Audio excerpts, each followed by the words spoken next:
What's going on, guys? Welcome back to the channel and welcome back to another video. Today's video, we're down here at EuroMpire. We're going to be doing a little bit of maintenance, a little bit of an upgrade. So today we're going to be doing a brake system flush. My car's been due for a brake system flush for a little bit now, so we're gonna go ahead and do that. But while we have the system flushed, I'm gonna go ahead and do steel braided brake lines. So the reason that somebody might upgrade to steel braided brake lines is your stock brake lines are basically made of like a rubber material that's slightly reinforced. And over time, especially with heat and everything, when you push on the brakes, those expand slightly, making your brake pedal a little bit soft. So upgrading to steel braided brake lines eliminates the ability for those hoses to actually expand, getting your brake system to be a little bit stiffer and just a little bit better overall. So that's what we're going to be doing today. I'm going to show you guys the steel braided brake lines before we put them on, but we're going to go ahead and get started, get the system flushed and get them replaced. All right, so looking at the front here, this is basically the cable we're going to be replacing. This is that rubber hose I was referring to that kind of can expand over time, giving you kind of a squishy brake pedal. Goes all the way up over there and then comes back up top there. So the fronts are of course a lot longer than the rears, but we're going to replace that rubber hose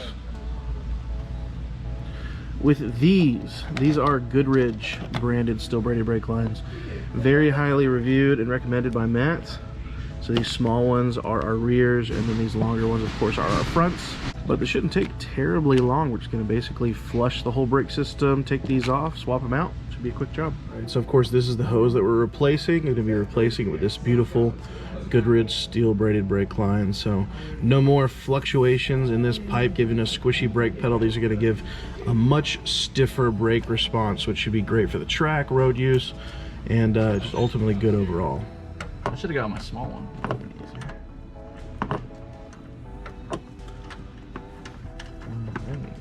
Drain it, drain it, drain it, drain it, drain it, drain it. I can't. Drain it, drain it, drain it, drain it, drain it. Oh yeah. That just pops out of this bracket here, just like that. And then your new one, you're gonna pop it in, tighten that down. Obviously, you gotta take this bracket here off. Okay. That's holding it in there. And then after that, you unscrew it from the caliper right here. Cool. And then boom, put in the new one. Easy enough. Yes, sir. Got my trash can. No more squishy brakes. Squishy, squishy.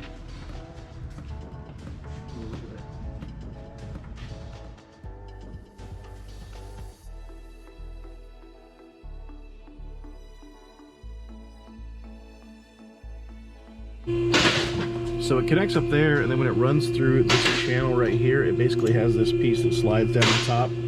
That's what holds that in place. So when you remove that, you can get that out, and then you just disconnect it down there, and then you're pretty much out, going in with the new. Your new one, you're gonna wanna, so this end in first of the caliper. Caliper end first? Yeah. Just so it makes the install up here easier. Gotcha. So while he's working on that first one there and getting that braided line in, ultimately guys, I would say this is a really good upgrade to do to get rid of some of that squishy brake pedal and give you a little bit more of a firm feedback. One thing about this is it's extremely inexpensive. The lines themselves are just a hair over $100 for the whole set of 4. And on top of that, if you're due for a brake system flush like I was, you're already going to be in here. You have to flush the brake system anyways. So for a lot of people, that's going to help you cut back on that labor cost if you don't want to do it yourself. So for me, it just made sense. I was already going to be in here, so I figured I might as well go ahead and do it. But for the money, you really can't beat it. I mean, just a hair over $100 and you're doing a pretty good upgrade. Going to give you a little bit better feedback on that brake pedal, whether it's on the track or daily driving. So I'm gonna go ahead in here and kind of watch him finish up doing the first one, and then we should start trucking along to the other 3. All right, first one's in, all connected up. The good thing is these new ones come with a new clip, so you actually get to replace that. But they look really nice. I'm excited to feel the difference.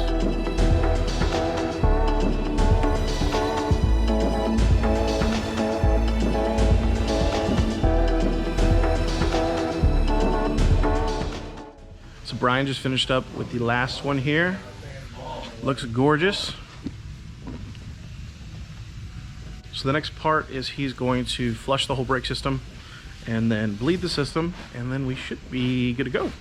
I'll tell you, the shop here always has some insane projects going on. If you guys are in the Charlotte area, make sure that you go check out EuroMpire. They always have something in here. We've got F80 M3 in for an alignment. We have Matt, the owner's M4, up on the dyno. Z3, E46 in for rod bearings and subframe reinforcement. We've got an E30, E92 M3 in for some work. And then of course my car here getting all the brake lines put in. But these guys are awesome. They're pretty much the only people that I trust to work on the car. So if you guys are in the area, be sure to go check them out. So basically, after we replace the brake lines, you gotta flush it. This is the air in the system. You wanna come over here and take this out. Sits in there, and then obviously your cap. Put your brake bleeder pressure in there. You wanna apply pressure. And then after you apply pressure, you're gonna wanna start with the line furthest away from the master cylinder, which will be passenger rear. Okay. And then you move from passenger rear to driver rear. After that, after I do the rears, I like to check the pressure again, so I'll check it. And after that, you go to passenger front.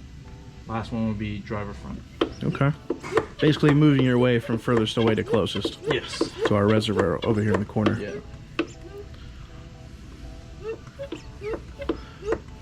And I usually like to apply about 20 pounds. Okay. Right there you can see. And we'll let that hold its pressure. Good stuff, good stuff.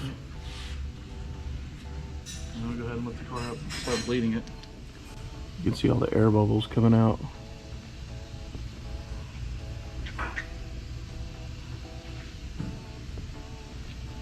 Alright guys, so I just wanted to step in here. It has been a few weeks since I actually did the brake lines install. I actually did that before BMW Invasion. It is now after BMW Invasion.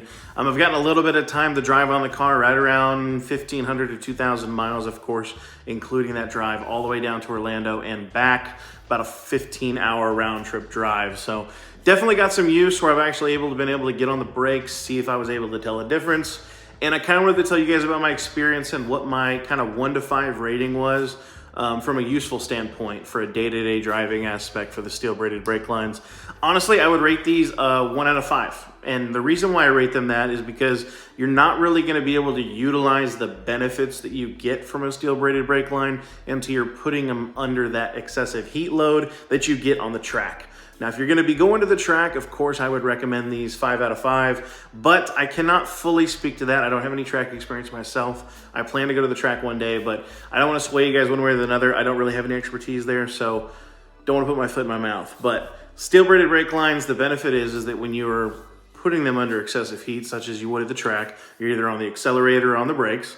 And when you're doing that, you're heating up your brake fluid. And when your brake fluid gets hot, it goes into your brake lines, causing that pressure, which is what it actually pushes down and actually engages your brakes. That hose that it runs through is really what's taking the pressure. That's what's pushing down and being able to give you that usefulness from an actual brake pedal.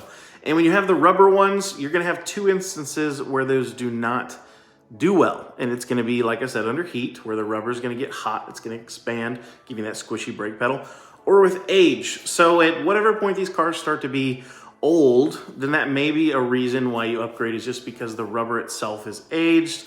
We all know aged rubber is not good. It's brittle, it's whatever, it's not going to do well. Upgrade to steel braided brake lines. And then the other instance, like I said, is heat. And from a day-to-day aspect, you're just not going to come in contact with that. You're not going to be able to put the car under that kind of excessive load on the brakes consistently enough to be able to get that brake fluid temperature up high enough that you're really going to notice the rubberized ones the car comes with fail. So that's why I'd say 1 out of 5. They're useful if you were to get to that point, or especially if you're planning to go to the track one day. But from a day-to-day driving aspect, you're probably not going to notice a difference. Now, like I said, a 1 out of 5 from a useful standpoint would be my rating, but I would still say do it. And the reason because, 1, they're super inexpensive. Like I said, they're just a hair over $100. And 2, if you're gonna be in there getting your brake system flushed anyways, you're gonna be paying for the labor to get your brake system flushed. So you might as well go ahead and do it, because it's really not gonna be much more than just doing the brake system flush itself, because that's majority of the work when you're actually doing the brake system flush. So overall, I just wanted to kind of give you guys my perspective on whether I thought that it was useful. Like I said, 1 out of 5 rating on a useful scale, but I still would recommend doing it. It's I would kind of compare it to doing a modification that gives you like 5 horsepower. As much as you'd love to get in the car and notice that 5 horsepower, you're realistically not going to. So I would put this in the category of something that is useful, but it's inexpensive. So it's kind of like, if you've got the money to do it, it's the right time to do it, go ahead and do it. If you plan on going to the track one day, I would definitely recommend doing it, because of course when you go to the track, you've got other upgrades too. Brake pads, rotors, there's a lot of other stuff that goes into play with that too, but this is only just a piece of the puzzle. So anyways, that effectively ends today's video. I just wanted to get on here and give you guys kind of my review and whether I thought that they were useful and a good thing to do and upgrade for the car. Like I said, I still would recommend doing them just for the price point, but overall, you won't really notice a whole lot of difference unless you're really taking it to the track. So that's it for today. Throw down some comments down below though, if you guys have some experiences with these, or you actually noticed excessive improvement, especially for the track guys. If you guys have utilized these at the track and you've noticed a squishy brake pedal to a firm by doing this upgrade and you've really noticed an improvement, let me know down below. I'd love to hear from you guys. But that's it for today. Be sure to subscribe, like this video. As always, I appreciate you guys watching, and I will see y'all in the next video.